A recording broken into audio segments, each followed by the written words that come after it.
14 mornings she had walked the North Field before anyone else was awake, and in those 14 mornings she had found 7 things the stewards had not found in 7 years.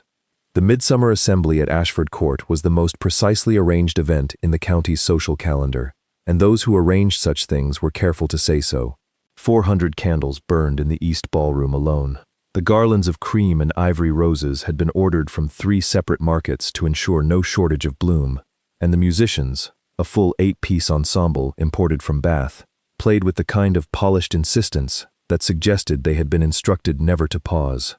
Every surface that could be polished had been polished. Every woman who could wear silk wore silk.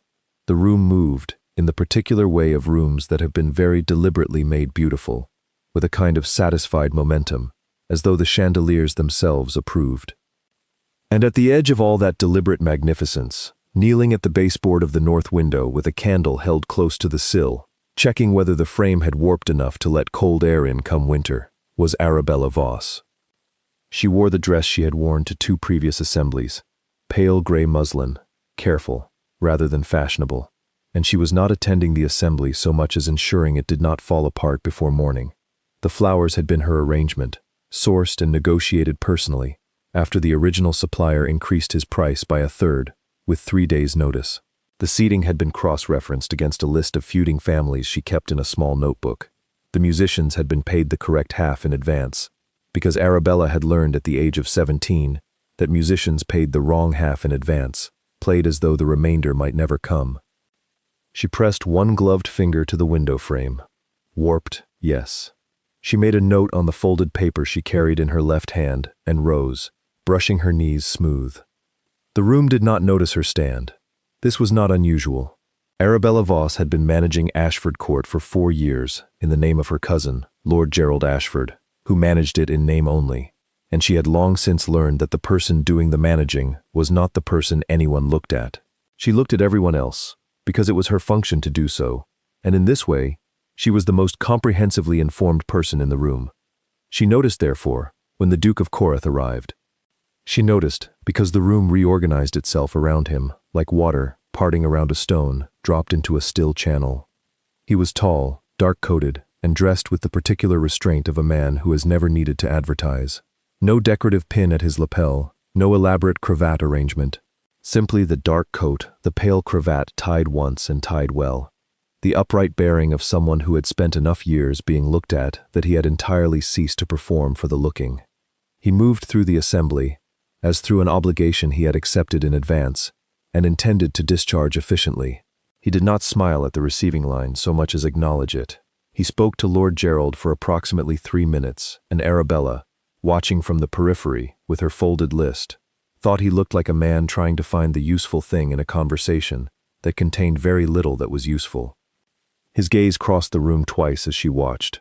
On the first crossing, it moved over her without pausing. On the second, it stopped. Not with desire, nothing so legible as that. It was the measured attention of someone who has just seen something that does not fit their existing categories and is, quietly, beginning to think about why. Arabella held his gaze for precisely 1 second, then returned to her list. The north window frame needed repair before October. She wrote it down. She had learned not to count on things that merely looked like recognition. Her father had died when Arabella was 19, in the 11th year of her life at Ashford Court. They had arrived when she was 8, she and her mother and 2 boxes of books, after the family house in Shropshire was lost to a debt her father had been too proud to name aloud. Her mother had lasted 3 more years at Ashford Court before a winter fever took her, which left Arabella in the particular position of a woman who was neither guest nor servant, who had no income and no established role, and who nonetheless continued to be present. Lord Gerald had solved this the way he solved most things, by not solving it at all, and simply allowing whatever useful arrangement presented itself to continue. Arabella had been 17 when she first sat down with the household accounts, because no one else had done it in 3 months, and there were creditors beginning to appear at the back door. She had taught herself the relevant columns from a manual she found in the library, a dry, practical volume authored by a retired land agent that had the enormous virtue of explaining everything clearly, with no expectation that the reader had learned it somewhere else. She had worked through the accounts in 8 days. She had found 11 discrepancies, 2 of which were significant, and had written to 3 creditors with proposals for negotiated settlement that she calculated Ashford Court could actually honor. She had not told Lord Gerald what she was doing, because Lord Gerald, when informed of problems, had a tendency to address them by leaving for London. The creditors had settled. The accounts had continued. Arabella had continued with them. By 20, she was managing the household staff of 11, the tenant agreements for 6 farms, and the seasonal accounts with the wool merchants. By 22, she had renegotiated the terms on the South tenant farms, which had been running on agreements dating from her father's era and were underpriced by a margin that had quietly cost Ashford Court more than £300 annually. The tenants, who were reasonable people, had accepted the revised terms without significant protest, because Arabella had presented the new figures as a straightforward correction of an old arithmetic error, which was approximately true. Lord Gerald had once, in a moment of something resembling gratitude, referred to her as indispensable. Arabella had noted that he did not follow this observation with any corresponding change in her situation, no title, no wage, no formal acknowledgement of the work she was doing and had been doing for years, and had returned to her accounts. She was not bitter about this. She had decided, at approximately 20, that bitterness was a thing she could not afford, in the same way she could not afford a second pair of good shoes, and for the same reasons. She had her function, she had her competence, and she had the small, private satisfaction of knowing that Ashford Court was standing because she had kept it standing. The satisfaction was real, even if it was invisible to everyone but her. She had been managing the Northfield drainage problem for 2 years, before anyone with authority over the estate acknowledged it existed. The Northfield was the western edge of Ashford's tenant land, clay soil, a buried creek that ran winter high and had been partially redirected, incorrectly, by some previous work whose origins no one could precisely date. The result was that in a wet spring, the Northfield held water for 6 weeks longer than it should, depressing the yield for the farms that depended on it and costing 2 tenant families a meaningful part of their annual return. The Stewards had noted the problem in their ledgers as a recurring notation. They had not solved it. Arabella had been walking the field at dawn since the beginning of the year because she was convinced the creek diversion was the problem and that the solution was architectural, a specific recut that would redirect the spring overflow into the ditch system rather than back into the field. She was also convinced, with reasonable confidence, that she was correct, and that the reason no one had solved it was that the people assigned to look at it had never stood in the field long enough in the early morning to see where the water actually went. She walked it the way she kept accounts, methodically, with notes. On the 14th morning, at the precise point where the clay surface changed angle, she found where the buried creek met the old field boundary. She pressed a marker post into the ground with both hands. She drew the line in her notebook. She was cold through her boots, and the hem of her dress was thoroughly ruined, and she walked back across the frozen grass with the particular composure of someone who has just confirmed a theory they were fairly certain was correct and is now compiling the list of what comes next. She had not expected anyone to be watching. She did not yet know that someone had been. Percival Hartwick, the Duke of Coreth, had arrived at Ashford Court 4 days before the Midsummer Assembly as a consequence of a letter he had received in March, a subsequent report from an investigator he employed in April, and a decision he had made privately in May that he had told no one about. The letter had been from his estate solicitor, who had written to advise that the Coreth lands in the northern county were in greater disarray than previously understood. Specifically, that the drainage systems in the tenant fields were failing, that 3 of the 7 steward positions were effectively vacant, that his late father's arrangements with the wool traders needed renegotiation, and that the whole situation was costing the Coreth estate a sum his solicitor had itemized in a table that Percival had read twice, before folding the letter and setting it aside for 3 days. He was a methodical man by nature, and by the discipline of 9 years managing an estate that had required significant management. His father had been brilliant at politics and indifferent to agriculture, a combination that had resulted in a Coreth estate of impressive social consequence and erratic practical function. Percival had spent the years since his father's death building systems, hiring investigators, assembling reports, traveling to properties he had not previously inspected, asking questions, and waiting for answers that were actually answers rather than reassurances dressed as answers. The investigator's report had been, in its way, remarkable. It concerned Ashford Court, which shared a boundary with the northwestern edge of the Coreth lands, and had been requested because Percival's solicitor believed there might be an existing drainage solution on the Ashford side that could inform an approach on Coreth's. The investigator had, in the course of his research, spoken to the Ashford tenants, the wool merchants, and 2 former Ashford stewards, and what he had returned with was not primarily information about drainage. What he had returned with was information about Arabella Voss. The report was 12 pages. Her name appeared in 7 of them. She had renegotiated the wool merchant terms in 1815. She had settled 3 creditor accounts in 1812 and 1813. She had proposed and overseen a tenant reorganization of the South Farms in 1814 that had recovered an estimated £340 annually in rental margin. She had been operating as the effective estate manager of Ashford Court for not less than 4 years, possibly longer, under an arrangement that paid her nothing and credited her formally with nothing, because the formal arrangement did not acknowledge that she existed in this capacity at all. Percival had read the report in his study at Coreth House on a Tuesday evening in May, with the fire low and the dogs settled. He had set it down after the first reading, and stood at the window for a long time, looking at the dark garden with the particular stillness of a man assembling information into a conclusion. He had attended the Midsummer Assembly because it was the logical next step, which was not, he admitted privately, the only reason. His mother had died in the winter of 1810, and the estate had gone quiet in the way that houses go quiet when the person who animated them is gone. She had been the one who managed the domestic detail, the social calendar, the subtle intelligence that kept a large household functioning with apparent ease. Percival had not understood until she was absent how much of what appeared to run itself had in fact been run by her. He had been 24 when she died, and he had spent the years since running the estate by other means, by investigators' reports and solicitors' letters and methodical personal inspection. And he had found it functional, if not warm. He wanted someone who understood what his mother had understood, that an estate was not a piece of social scenery, but a working system with human beings inside it, and that the systems required intelligent attention, not merely authority.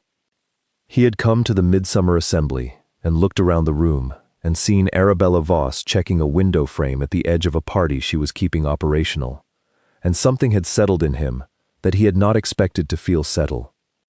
He had watched her from the room's periphery for 14 minutes before she looked up and met his gaze. He noted that she held it for exactly 1 second and then returned to her list, and that this was the response of a person who assessed information and continued working, not of a person who waited to be assessed. He had made his decision properly in May, but that moment at the window confirmed it had been the right one. On the morning after the assembly, he rose before the household and walked to the north side of the court's grounds on the pretense of examining the boundary markers relevant to his solicitor's drainage question. He had gone to the right position and stood very still and seen, in the early gray light across the frozen grass, a woman in a pale gray dress walking the field with a notebook, pressing a marker post into the clay with both hands, working alone and without reference to anyone's permission. He did not make himself known. He returned to the house and requested that Lord Gerald arrange a meeting with the person responsible for the estate's tenant accounts. He was informed that this was Miss Voss. He was not surprised. Percival Hartwick presented his proposal to Lord Gerald Ashford in the Green Morning Room on the 15th of June, with a solicitor present and a document prepared. The proposal was specific and required no ornamentation. He wished to engage Miss Arabella Voss as the primary estate manager for the Coreth lands in the northern county, with formal title, formal salary, and a 3-year agreement with option to extend. He was offering this because his investigator had provided extensive evidence of her operational competence, and because the Coreth estate required exactly the kind of skilled management she had been providing to Ashford Court, and because it was, in his estimation, a very straightforward arrangement. He had watched Lord Gerald absorb this and cycle through 3 visible responses: confusion, affront, and then a particular kind of calculation that Percival found characteristic of a man assessing how the offer affected his own standing. Lord Gerald had said, finally, that he could not imagine Miss Voss would wish to leave a comfortable situation. Percival had said, without any particular warmth, that he had not yet asked Miss Voss, and that it would be appropriate to let her make that determination herself. He requested the meeting be arranged for that afternoon. Arabella was told by a footman that the Duke of Coreth wished to speak with her regarding the estate accounts. She was sorting the midsummer vendor invoices at the time. She set them in order by date, noted where she had stopped, and went to wash her hands. She was not unaware that the Duke had watched her at the assembly. She had noted it and filed it in the category of things that were interesting but probably not significant, because a Duke noticing a woman in a gray dress who was checking window frames did not, in the ordinary course of events, produce any particular outcome. She had learned not to trust observations that merely looked like interest. She had also, in the 4 days since the assembly, noticed that the Duke had not left Ashford Court, that he had been walking the grounds at methodical intervals, and that he had asked the steward twice about the Northfield drainage. She was fairly sure, therefore, that this meeting was not entirely about the window frames. She entered the morning room and found the Duke already there, standing rather than seated, which she noted, because most men of authority sat and made you stand. He turned when she entered and said, "Miss Voss, thank you for coming. I have a proposal I would like you to hear in full before you respond to it." She said, "Very well, Your Grace." He told her, all of it.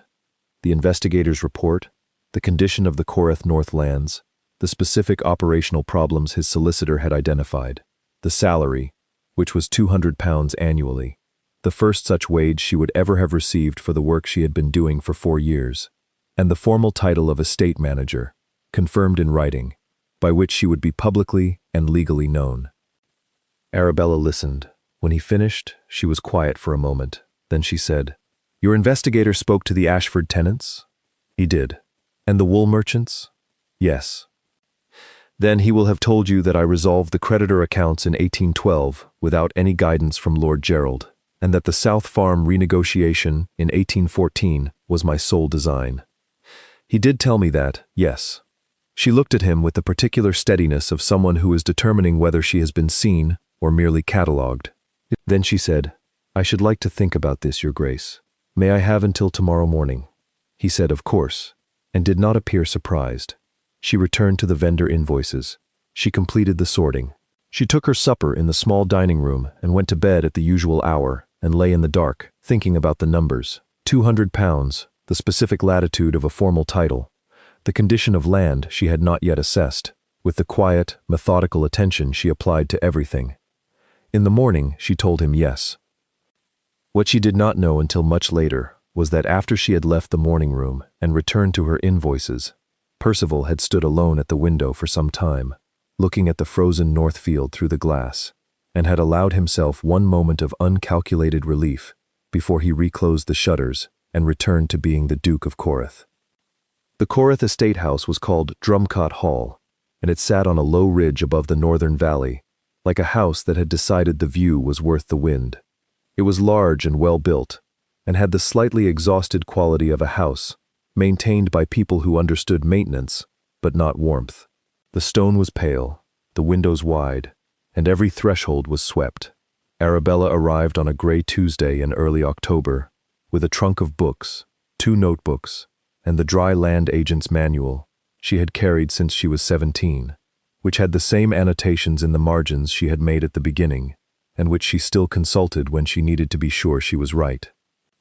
She was met at the door by the housekeeper, a broad-shouldered woman of perhaps 50, named Mrs. Good, who took one full look at Arabella and then reached forward and took her traveling bag without any ceremony and said, "You'll want a fire, and then the accounts, I expect." Arabella said, "In that order, yes." It was the first specific kindness she had been offered in the process of arriving, and she stored it, the way she stored most specific kindnesses, carefully, without attaching more weight to it than it could bear. But she was grateful for it in a way that she did not express, because it was not her habit to express that kind of thing in the first hour.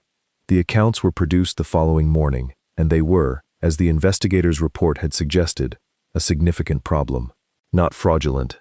Arabella had managed fraudulent accounts before, and knew the particular texture of that kind of chaos, but neglected, in the specific way of systems that had been competently designed and then left to run without supervision for too many seasons.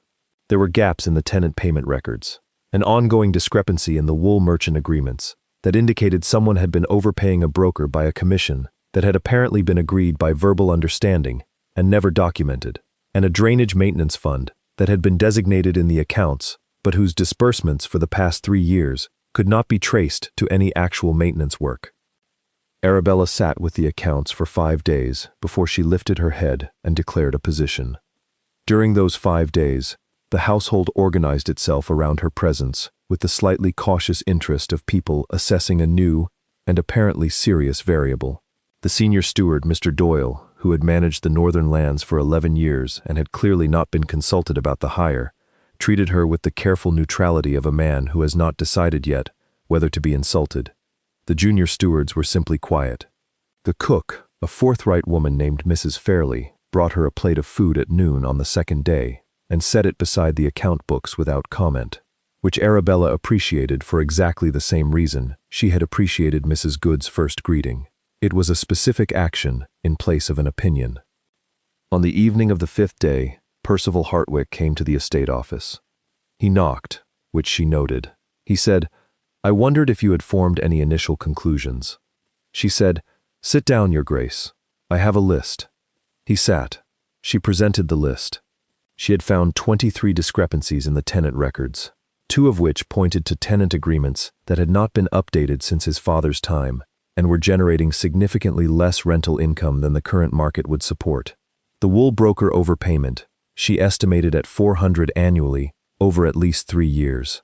The drainage maintenance fund, she laid the relevant ledger pages flat on the table and indicated the column with her finger, had received allocations in 1813, 1814, and 1815, and disbursed nothing traceable, which meant either the work had been done and incorrectly recorded, or the money had gone somewhere else.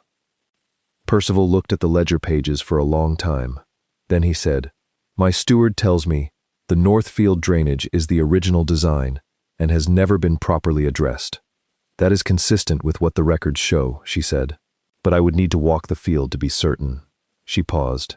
"I've already been walking the field." He looked up. "I know." She met his gaze with the same 1-second steadiness she had deployed at the midsummer assembly. Then she said, "The buried creek is in the wrong place. Someone redirected it, I think before your father's time, and did it by a method that put the overflow back into the field rather than into the ditch system. It's why the north field floods 6 weeks longer than the others." "And the solution?" "A recut at the specific point where the creek meets the old field boundary. I've marked the position. It's a 2-week job at most, and I'd estimate £40 in labor and materials." He was quiet for a moment. "And the £40 would be recoverable in the first season." "In the first season," she said, "with a margin." He looked at her in a way that she could not quite categorize, not appraising, exactly, and not surprised. It was the look of someone hearing a thing they had suspected confirmed, which is a different look from the look of someone hearing a thing they had not expected, and she found it, for reasons she did not immediately examine, more affecting than the latter would have been. She picked up her list and continued to the 3rd item. The opposition arrived in the form of Lady Constance Ravel, who was 27, beautiful in the specific architectural way of women who have understood since girlhood that their face is a form of capital, and who had been, according to general understanding in the county, expected to become the Duchess of Coreth at some point within the next calendar year. She arrived at Drumcott Hall on a Thursday in late October with her aunt, 2 ladies' maids, and the comfortable certainty of someone arriving in a place they consider already theirs. Arabella was in the estate office when the carriage arrived, and she did not go out to the front steps because she had no reason to, and a number of reasons not to. She heard the voices in the entrance hall, Lady Constance's, light and carrying, and Percival's, lower and less easy to read, and she continued with the tenant record she was annotating. She was not, she noted to herself, anxious. She had learned to be useful, and she was useful. And whatever Lady Constance represented socially, she did not represent a threat to the accounts. The first direct meeting came the following day, in the morning room, where Lady Constance arrived to find Arabella already there, reviewing a set of correspondence from the wool merchants at a table in the corner.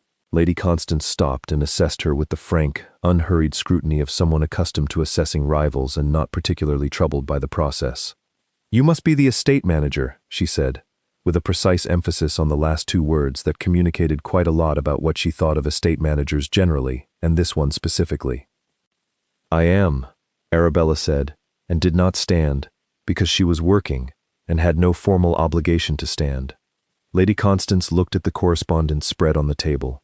I understood the accounts were in some disorder, she said. Lord Corrith's family solicitor mentioned it in the spring. They were in disorder, Arabella said. They are less so now. She did not offer detail, because detail was not what was being requested. What was being requested was an acknowledgement of her secondary status, and she did not consider that a reasonable request. Lady Constance said, with a smile that was polished and light and did not reach anything further back, "How efficient of you," and left the room. Arabella returned to the wool merchant correspondence. She had found, in the third week, that the broker overpayment was more deliberate than initially apparent. The verbal commission arrangement she had identified in the accounts turned out to have a paper version, a document she located in a secondary file that appeared to have been misfiled with the intention of not being found, which bore the signature of a junior agent acting without the authorization of either the estate or the merchants. This was, Arabella concluded, as close to fraud as made no meaningful difference, and it had cost the Corrith estate not 3 years of excess commission, but 7, for a total she calculated, at a figure that made her sit very still for a moment when she confirmed it. She brought the document to Percival's study that evening. She knocked, as she always did. He said, "Come in," and she entered to find him at his desk with a letter he set aside when she entered. She noted that he set it aside before she had spoken, which meant he had already been waiting for her knock, which she stored and did not yet examine. She laid the document on the desk. She laid the annotated ledger pages beside it. She said, "The broker fraud goes back 7 years. The document is signed, but not by anyone authorized to sign it. The total overpayment is approximately £2,800. Percival was still for a moment. He looked at the document, then at the ledger pages, then at her. "You're certain of this?" The signature is a junior agent named Fulton, who was dismissed from the estate in 1813. I found the dismissal record. His grounds were listed as unsatisfactory conduct, which is not specific, but is consistent with what this document suggests. She indicated the figure she had circled in the ledger. The 2,800 is recoverable in part from the merchant firm, if you choose to pursue it, and in full from Fulton, if he can be located. Can he? I don't know, but I can give you the correspondence that will allow your solicitor to begin. He looked at the papers for another moment. Then he looked up at her and said, "How long did this take you?" 3 weeks, she said. My stewards have maintained these accounts for 7 years, he said. It was not an accusation. It was an observation, delivered with the quiet precision of someone noting a factual gap. Yes, Your Grace, she said. He said nothing for a moment. Then he rose from the desk and crossed to the window, the same angle of north window that showed the field, though it was dark now and nothing visible, and she watched him stand there with his hands behind his back, and she thought he had the particular posture of someone carrying something he had been carrying for a long time. He said, without turning, "My mother could account for every penny that passed through this house. She kept a ledger for the domestic accounts and another for the estate, and she reconciled them herself, every month. My father thought this was excessive. She thought it was basic." He paused. After she died, no one continued the practice. Arabella said, "I'm sorry, Your Grace." She would have found the Fulton commission in the first year, he said, and there was nothing in his voice except the clean acknowledgement of something true, but it cost him something to say it, and she knew this the way she knew most things, by watching carefully. She said, "Then it's as well. Someone found it now." He turned from the window. He looked at her with an expression that she could not easily describe. It was something like gratitude, and something like recognition, and something else she did not have an immediate category for, and said, "Yes, it is." She took her leave. At the door she paused and turned and said, "Your cravat has been crooked since dinner. I've been waiting to see if anyone would tell you." He looked down, then back at her. "And why didn't you say so at dinner?" "Because," she said, "there were 11 other people at the table, and I thought you might prefer to be told privately." She held his gaze for 1 second. "Good evening, Your Grace." She went back to the accounts, and she did not let herself think, until much later, how the room had felt when he'd turned from the window. Like something had settled, like a mechanism that had been running slightly misaligned had been, very quietly, corrected. Lady Constance made her second approach 10 days later, more directly. It was at dinner, a formal dinner with 6 guests, 2 of whom were Korath's senior investors, and 1 of whom was Lord Aldrich Hartwick, Percival's uncle, who had served as the estate's de facto advisor since the old duke's death, and who regarded Arabella with the careful, measuring attention of a man who has been in rooms with competent people long enough to recognize the quality, without being easily impressed by it. Lady Constance had arranged herself at Percival's right hand, in the way of someone accustomed to arranging herself advantageously, and she had, at the soup course, managed to steer the conversation to the matter of the estate management, at which point she had said, with the same polished lightness, "Miss Voss has been very industrious, I understand. Though of course estate management is rather a technical specialty. One wonders whether certain decisions require a wider judgment." The table had that moment of slight suspension that formal tables have when someone has just said something with a second layer. Arabella set her spoon down. She said, in the same register she used for accounts, clear, specific, without heat. "The specific decisions I have been making this quarter include the renegotiation of 12 tenant agreements, the identification of a 7-year broker fraud totaling £2,800, and the design of a drainage correction for the North Field that is scheduled to begin next week. I'm happy to discuss any of them in whatever detail would be useful." The table was quiet for a moment. Lord Aldrich Hartwick, who had been watching this exchange with the expression of someone who has just seen something function the way it was designed to function, said, £2,800, Miss Voss." "Yes, my lord. I can provide the documentation after dinner if you would like to review it." "I would," he said, and picked up his soup spoon. Lady Constance said nothing further on the subject. Percival had not intervened. He had listened and watched, and she had felt his attention across the table, like the weight of a thing she did not yet have a name for, and she was not entirely comfortable with that, and she did not examine it closely until considerably later. Lord Aldrich reviewed the documentation after dinner. He was with her in the estate office for 40 minutes. At the end of those 40 minutes, he set the papers down and looked at her and said, "How long have you been doing this kind of work?" "Since I was 17, my lord." "At Ashford Court?" "Yes." He was quiet for a moment. "My nephew engaged you on the basis of an investigator's report?" "Yes." "He has good judgment," Lord Aldrich said, and it was not a compliment to Arabella exactly. It was an observation about Percival, but she understood that it encompassed her, and she accepted it in the spirit of partial recognition, which was better than none. "He does," she said simply.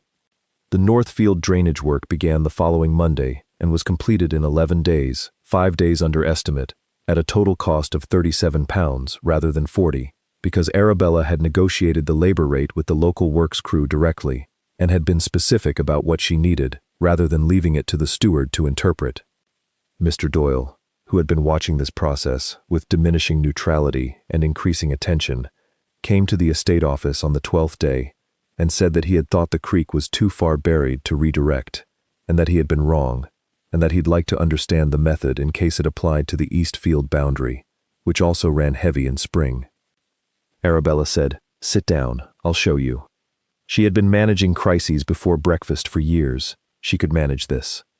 There were 3 evenings in November that she would remember afterward as the hinge on which something turned. The first was the evening she found a letter in the estate records dated 1807, before Percival's mother had died, which was written in a woman's hand and addressed to the estate's land agent of the time. It was an instruction about the Drainage Maintenance Fund, specific and clear, designating the fund's proper use and requiring documented disbursement. The fund Arabella had found drained and untraceable. The letter established that someone had known precisely what the fund was for, and that the failure was not a design error but a later neglect. She set the letter on Percival's desk with a note that said simply, "This was your mother's instruction." The fund was established correctly. What happened to it afterward is what I am currently tracing. The second evening was when she came to return the letter and found him reading it, alone in the study, with the fire low and the room very still. He did not hear her knock, or he heard it, and did not move. She stood in the doorway for a moment, watching him hold the letter, the way a person holds something they have been waiting to find, and then she stepped back and closed the door quietly and went to her own room. The third evening was when he came to find her in the music room. She had not known there was a piano until the 3rd week. It was in the east wing, in a room that Mrs. Good had indicated was not commonly used, and Arabella had gone there one November evening simply to sit in a quiet room for a short time, which she did not allow herself often. The piano was a good one, if out of tune from disuse, and she had sat at the bench for a long time before she played anything. When she did play, it was a piece she had known since childhood, her father's favorite, a simple melody in G, that she associated entirely with the years before everything had been difficult. She heard the door open and did not stop playing. She heard him sit. She did not look, but she heard the chair settle, and she continued through to the end of the piece. The room was quiet. She said, without turning, "I hope I'm not disturbing anything, Your Grace." He said no. She was quiet for a moment. "I found this room 3 weeks ago. I didn't know if it was. I assumed it wasn't in regular use." "It isn't," he said. "My mother played." She turned then and looked at him. He was sitting in the chair nearest the fire, coat still on, and he was looking at the piano rather than at her, and she thought he looked, just then, like someone who had been carrying something for a very long time and had come, without entirely planning to set it down for a moment. She said, "I'm sorry that she's gone." And then, because she had found the capacity to say true things to him in a way she had not found with many people, the letter establishes that she built the system correctly. That matters. It means the failure wasn't hers. He looked at her then. He said, "I know, but I appreciated you establishing it in writing." She said, "Numbers are better than impressions." He said, "Yes." They remained like that for a moment, the room warm, the fire settling, neither of them saying anything that needed to be said, which was, Arabella thought later, its own kind of communication. Like a well-built bridge, the structure said everything without requiring announcement. She played one more piece before she went to bed, and she did not know, until Mrs. Good mentioned it the following morning, with a particular careful neutrality, that he had remained in the chair for the entire duration. He had stayed outside the closed music room door for the 2 evenings after that, and she had known he was there by the absence of any other sound in the corridor, and she had played both evenings and not said anything about it until later. The formal inquiry into the Fulton Commission was called for the 2nd week of December, convened at the request of Lord Aldrich and the 2 senior investors who had dined at Drumcott in October. It was a private inquiry, 3 men of financial standing, a solicitor representing the merchant firm, and the Corath estate solicitor, but it was formal in the sense that it required testimony and produced a record, and it was the kind of gathering in which a woman in the position of estate manager had never before been asked to present evidence, because such a gathering had never before had occasion to ask her. Arabella had been preparing for 3 weeks.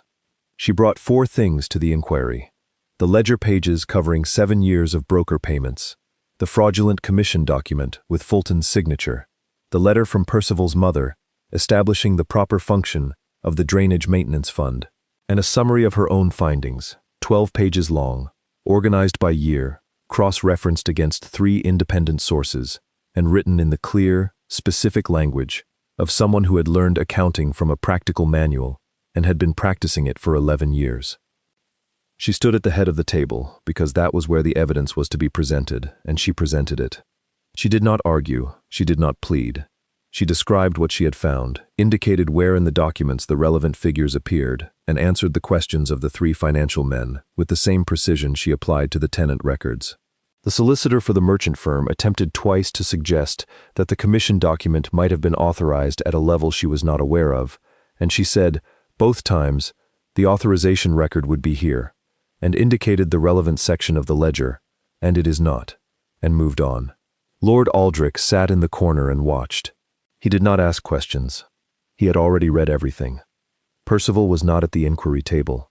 He was not a financial witness, but he was in the room, standing near the door, with the particular stillness of someone who has already made his decision and is watching the process confirm it. The inquiry lasted 2 hours and 20 minutes. The conclusion, stated formally by the senior investor, was that the commission overpayment was recoverable in part from the merchant firm, that Fulton would be referred to the appropriate authorities, and that the estate management practices had been materially improved and should be formally commended. The senior investor said this last part looking at Lord Aldrich. Lord Aldrich looked at Arabella. He said, "Miss Voss, the inquiry finds your work to be thorough and accurate. I will be stating as much to His Grace formally." He paused, and then he said something that was not for the record, and not particularly warm, but was, from Lord Aldrich.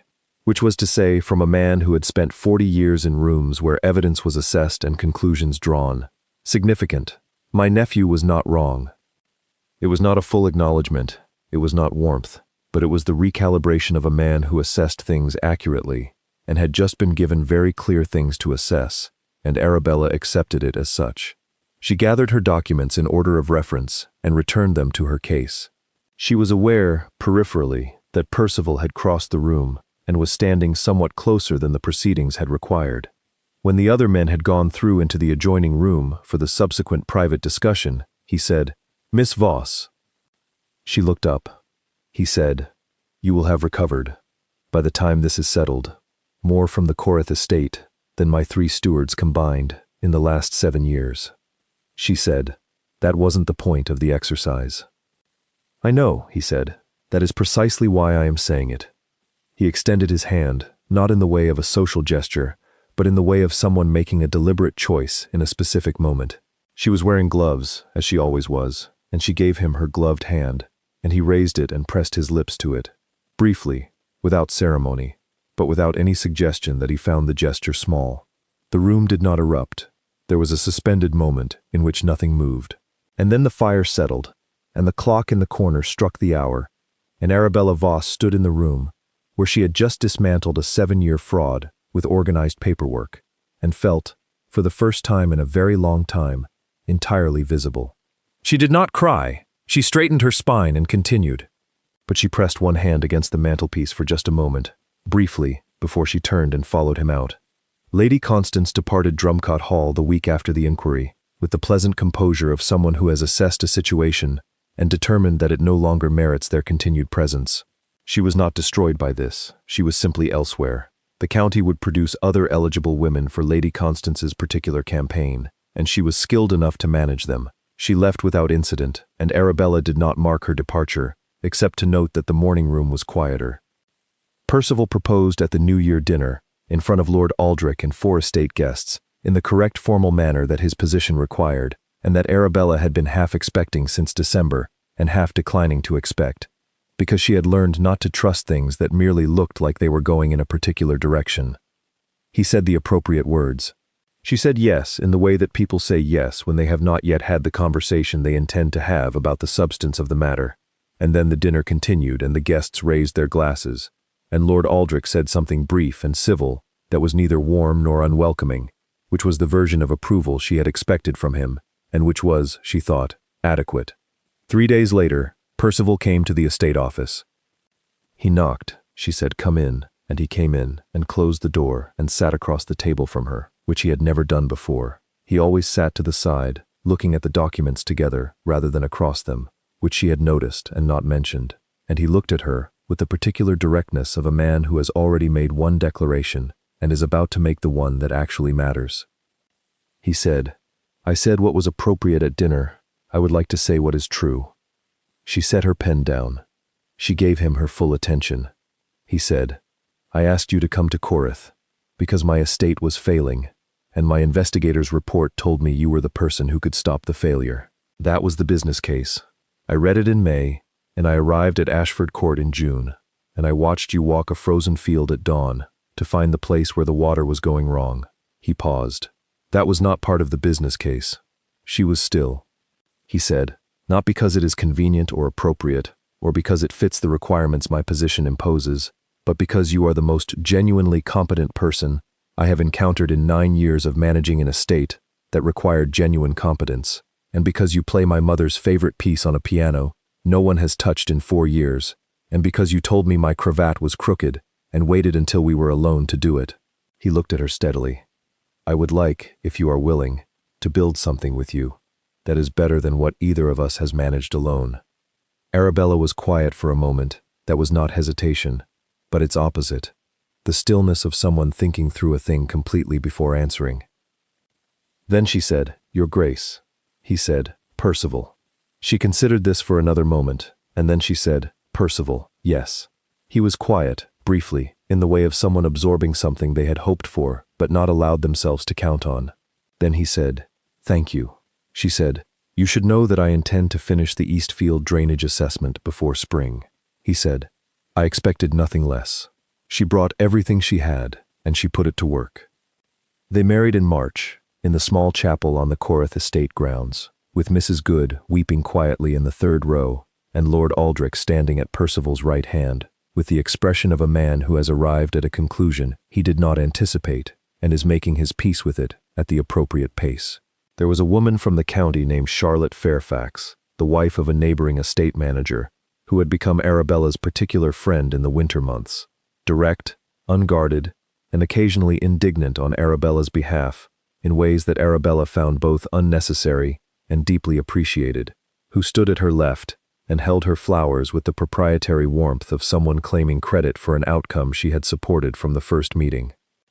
The spring brought the Eastfield drainage completion, which cost £29 and recovered the field's full yield capacity by June.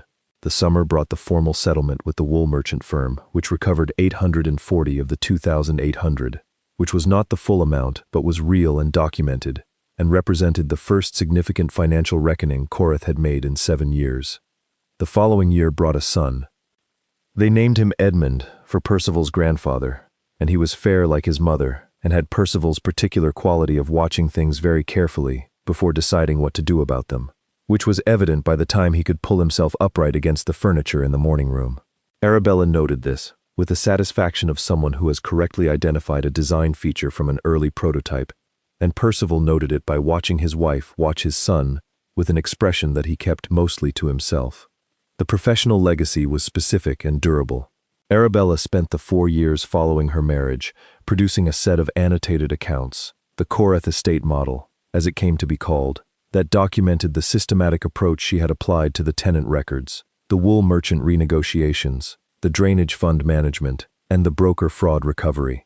She added to this a set of template clauses for tenant agreements that could be adapted to different estate configurations, with notes on which variables to prioritize and which to review annually. 2 neighboring estates adopted the model in the 3rd year and a 3rd in the 4th, and Lord Aldrich, who reviewed it when it was in its 2nd version, said to Percival privately that it was the kind of practical document someone should have written 40 years ago. He did not say this to Arabella directly, but he said it where she could hear it, which she counted as progress. On a Thursday morning in October, in the 4th year of the marriage, Arabella was in the estate office, annotating the new season's tenant agreements, when she heard Edmund escape the nursery maid and come running down the corridor with the specific momentum of a small person who has a destination in mind and does not intend to be redirected. He came through the estate office door at speed, spotted her, and redirected himself toward the account shelves, which he had identified as an excellent source of interesting objects. She caught him by the back of his coat without looking up from the page she was annotating, settled him against her side, and continued with the paragraph. She was aware, without turning, that Percival had appeared in the doorway. She had known he was there for 30 seconds before she looked up. She had known by the quality of the stillness in the corridor, the particular absence of other sound, the way the air in a room settles differently when someone is standing at its edge. And she had continued with her annotation because the annotation was important and because there was no urgency in the moment, only warmth. She looked up. He was watching her with the expression she had come to recognize over 4 years as the one that cost him something to show, and that he therefore mostly kept private, an expression of uncalculated recognition, without reservation, without performance. She held his gaze. Edmund made a determined attempt on the account shelf. She shifted her grip and returned him to her side without breaking eye contact with Percival. She said, "Your cravat." He reached up, adjusted it, and said, "Better?" "Substantially," she said. He came into the room. He did not say anything further because nothing further was necessary. He sat in the chair to the side of the table, the place he had always sat, the angle from which they looked at things together rather than across them. And he opened the morning's correspondence, and they continued, side by side, in the specific domestic peace of 2 people who have built something real and know it. Edmund fell asleep against her arm sometime around noon, and she continued annotating with the other hand, and Percival read his letters, and outside the wide north window, the October light lay flat and clear across the fields she had spent 5 years learning to repair, and the estate that had been failing when she arrived ran now with the steady, purposeful function of a well-built bridge, visible in its results, unremarkable in its operation, holding everything it was designed to hold.